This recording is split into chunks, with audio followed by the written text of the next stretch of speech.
Well,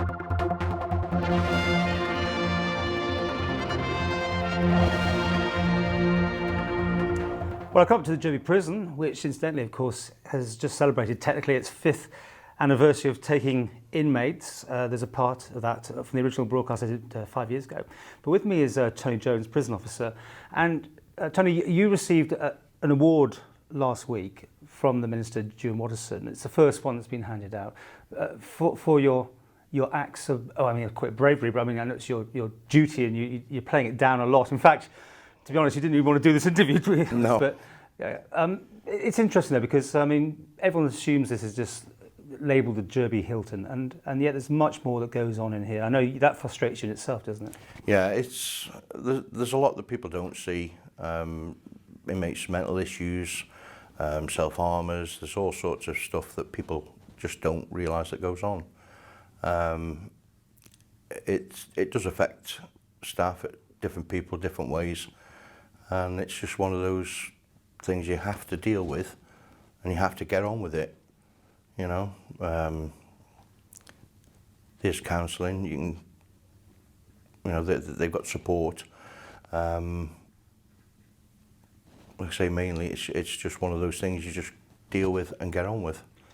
Without obviously naming any names in any sense, what did this one involve? What happened? We were on duty, myself and a colleague on the wing, and we'd had sort of prior knowledge that the said inmate was he was planning on doing. He was coming up to the anniversary of a bad time in his life, and as I looked up from the dais and down the wing, I noticed an inmate looking up, shouting, "Come down, come down." And I just jumped straight up, straight away. Went to the, sort of like probably a third of the way down the wing, and I looked up and I noticed the inmate was stood up on the top rail, facing backwards, with his arms sort of stretched out. I shouted up to him, "What are you doing?" And I got no reply.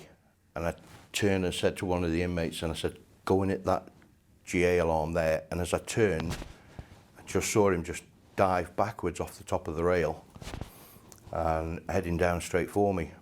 Now that's how many feet would you say? Possibly 20 feet, 25 feet. So onto a hard surface, that could be... It's just a concrete floor. That could be completely invasive.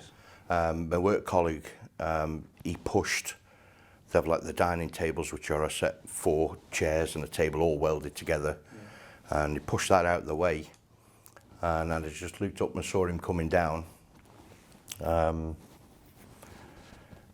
of a fully grown man, 17, 18 stone, perhaps.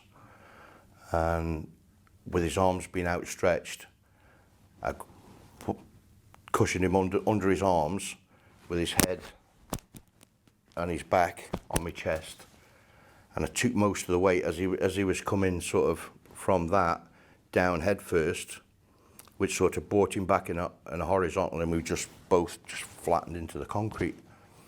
And I just lay there for a while.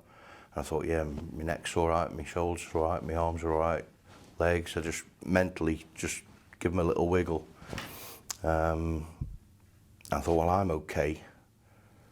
And I think the end result, I mean, healthcare come over and the alarm and all the staff, it was just a mass of people arrived then. I mean, effectively you cushioned him on that fall. Yeah, I took most of, sort of, I mean, by the time he'd left, sort of 25 feet, his 18 stone was probably up to about 50 stone when I actually grabbed a hold of him. I mean, therefore you saved that man's life? Yeah, definitely. Without a shadow of a doubt. It would have been like dropping a water balloon.